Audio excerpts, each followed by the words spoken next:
오늘도 클릭해주셔서 감사합니다. 구독과 좋아요 부탁드립니다.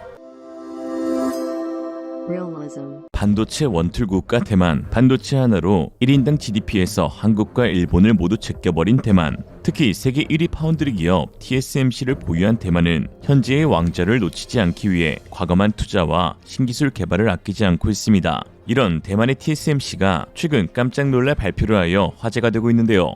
20년간 반도체 패권의 행방을 가리킬 3나노 대격전에 TSMC가 본격적으로 참전하기로 한 것입니다. 28일 디지타임즈에 따르면 29일 TSMC는 대만 남부과학단지에 위치한 팹 18에서 3나노 칩 상업 생산, 즉 양산식을 열기로 확정하였습니다. 세계 파운드리 시장의 절반 이상을 차지하고 있는 TSMC는 적어도 3나노 양산에서만큼은 삼성전자에 밀려 후발주자였었는데요. 지난 7월 삼성전자가 세계 최초로 차세대 트랜지스터 구조인 GAA 신기술을 적용해 파운드리 3나노 공정 제품 출하식을 거행했습니다. 삼성전자보다 6개월 늦은 12월 29일에 양산을 발표한 TSMC이지만 사실 이마저도 당초 계획보다 수개월 앞당긴 것이라 TSMC의 이러한 행보가 주목받고 있는데요. 뭔가 초조해 보이고 급해 보이는 TSMC 3나노 양산 발표에는 사실 반전이 숨겨져 있었습니다. TSMC가 지정학적 리스크, 양산 지연 이슈 등 3나노에서 주춤한 사이 세계 최초로 3나노 양산에 성공한 삼성전자는 이미 여러 고객을 확보하며 앞서 나가고 있는데요.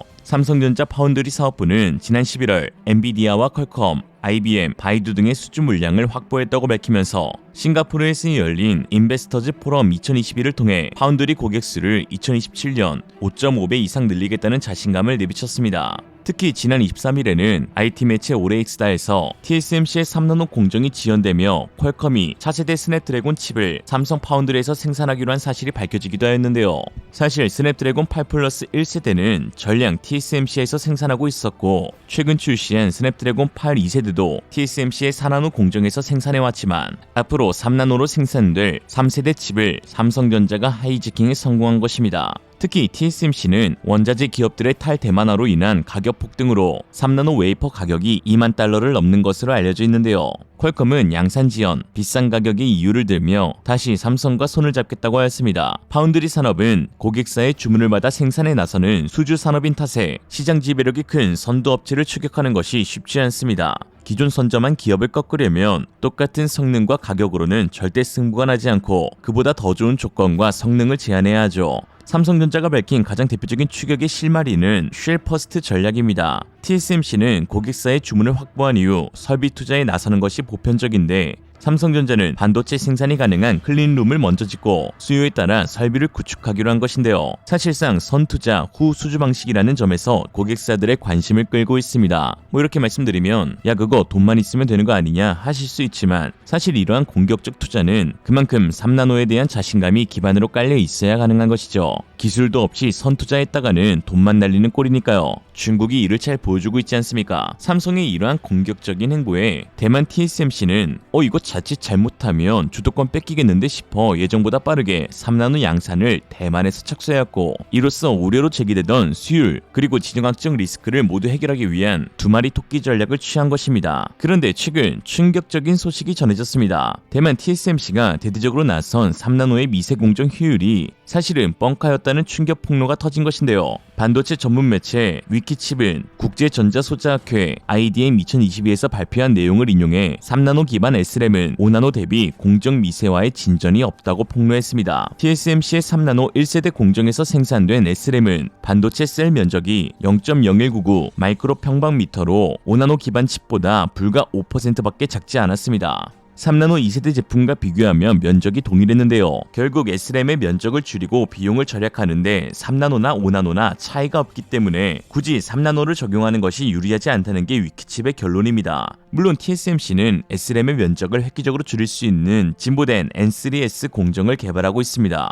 그런데요, 그 칩은 2024년에야 생산될 전망이어서 TSMC의 3나노 공정은 자사의 5나노는 물론 삼성전자의 3나노 대비 경쟁력이 없을 것이라는 것이죠. 일각에서는 기술력이 준비되지 않은 TSMC가 삼성전자의 추격에 조급한 결정을 내린 것이라는 평가를 내리기도 하였습니다. 한편 삼성전자는 TSMC보다 6개월 일찍 3나노 양산에 착수한 데 이어 차세대 기술인 GAA를 개발해 적용까지 완료하였는데요. GAA는 삼성전자 파운드리 사업의 차세대 핵심 기술로 TSMC를 추격할 수 있는 비장의 무기로 꼽힙니다. 파운드리 사업의 성패는 고성능, 저전력, 초수형 반도체를 얼마나 효율적으로 제작할 수 있는지에 달려 있습니다. 반도체에서 전류를 흐르게 하는 스위치 역할을 하는 트랜지스터에서 가장 중요한 부분이 게이트인데요.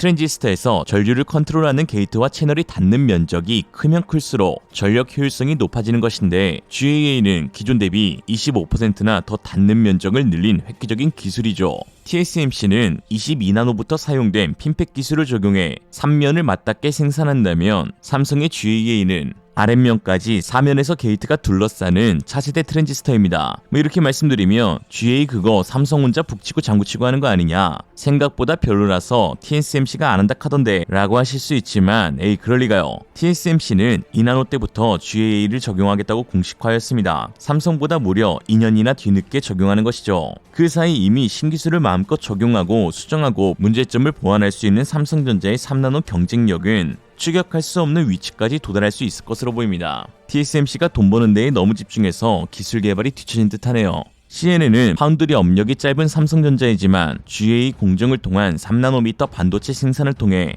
패스트 팔로워에서 퍼스트 무버 입지를 굳히는 데 성공했다고 보도했습니다. 한편 전 세계 반도체 시장을 한국과 대만이 양분하고 있는 사이 반도체 굴기를 선포한 중국은 오히려 가불기를 당해 고통받고 있다는 상쾌한 소식이 들려오고 있습니다. 지난 22일 미 월스트리트저널에 따르면 중국 반도체 산업을 겨냥한 미국의 수출 규제로 중국의 지난달 반도체 생산 장비 수입이 작년 대비 40%나 줄었다고 하는데요. 수입에 성공한 장비마저도 7나노 이하 첨단 미세 반도체 장비는 전혀 없고 모두 10나노 이상이었습니다. 중국 시진핑은 3기 황제 취임식에서 1주 위안 우리 돈 180조를 투자해 2023년을 중국의 반도체 자급자족의 시발 점으로 삼겠다고 했습니다. 그러나 미국 제재의 대응카드로 꼽혔던 중국 GPU 설계 팹리스 업체인 바이런이 처한 현실을 통해 중국의 반도체 굴기는 결국 허황된 꿈이라는 사실이 드러나는데요. 바이런은 지난 여름 BR100이라는 GPU를 선보였는데 생산은 자국 반도체 파운드리 SMIC 7나노 공정을 통한 것이었죠. 그러나 시장에 공개된 지 얼마 지나지 않아 반도체 전문가들은 경악을 금치 못했습니다. 자체 개발에 성공했다며 자랑했던 SMIC의 7나노 공정이 알고 보니 TSMC가 2년 전에 시도한 방식과 똑같았고 심지어 후공정에 해당하는 패키징도 그냥 TSMC의 기술이었습니다. 중국이 훔친 것이죠. 물론 TSMC는 기술 유출 사실을 부인했지만 TSMC의 전현직 공정 엔지니어들이 SMIC로 이직하여 공정 기술을 변형하여 발전시켰을 가능성이 높다는 것이 전문가들의 분석이었습니다. 베끼고 따라하고 훔쳐가는 거야 뭐 중국 기본 장착 패시브라 뭐 이젠 웃기지도 않은데 더 웃긴 건 따라한 DUV 기반의 공정이 기본적으로 원가가 높고 수율이 떨어지는 구형 방식이라 생산성이 없다는 것입니다. 중국 지방정부는 바이런에 무려 7억 달러에 가까운 투자를 유치하며 큰 기대를 걸었지만 결국 EUV 장비 기반 5나노 이하 반도체가 없으면 시장에서 퇴보되게 되어 수익 창출마저 어려워질 수 있는 상황입니다. 곧 뭐잖아 바이런 할 듯 이쯤 되니 참 이상하다는 생각이 듭니다. 돈도 사람도 한국보다 훨씬 많은 중국은 도대체 왜 그렇게 실패만 하는 것일까? 이는 우리와 사고의 근본적인 출발점이 다르기 때문이 아닐까 싶습니다. 한국은 문제를 직면할 때에 어떻게 하면 더 빠르게 더 확실하게 극복할 수 있을까라는 미래지향적인 시각을 갖는 반면 중국은 그저 훔치자라는 생각을 떠오르기 때문입니다. 기술을 훔친다면 단기간에는 성장할 수 있으나 미래를 가질 수는 없겠죠. 한국의 반도체 역사에서 빼놓을 수 없는 인물이 있습니다.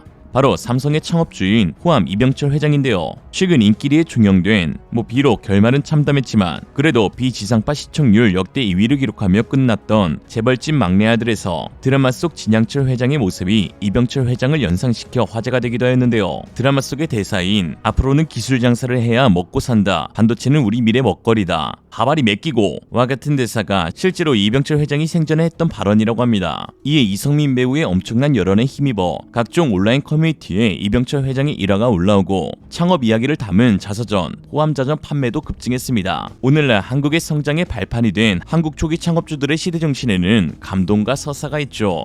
이 드라마는 중국에서도 엄청난 인기를 끌었는데요. 웨이보에서는 재벌집 막내 아들 해시태그가 무려 13억 5천만 개, 해당 키워드로 토론한 횟수는 8억 5천만 번에 달합니다. 문제는 넷플릭스와 같은 해외 OTT 서비스가 차단된 중국에서 중국인들은 모두 불법 다운로드나 불법 스트리밍을 이용해 본다는 것입니다. 재벌집 막내 아들의 총 제작비는 352억 원으로 알려져 있는데 공짜로 유통되고 있다는 점을 고려하면 한국산 지적재산권의 침해가 막심한 상황이죠.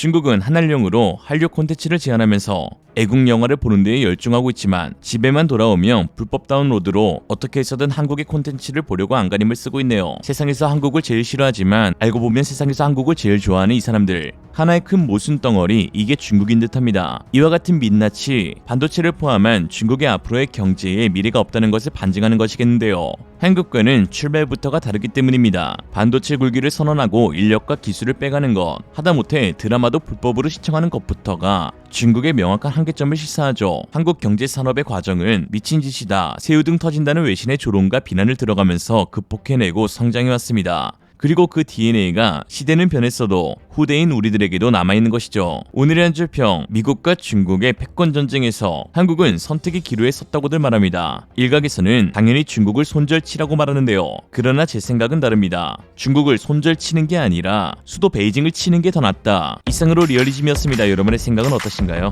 현명하고 지혜로운 여러분의 의견을 지금 댓글에 남겨주세요. 감사합니다.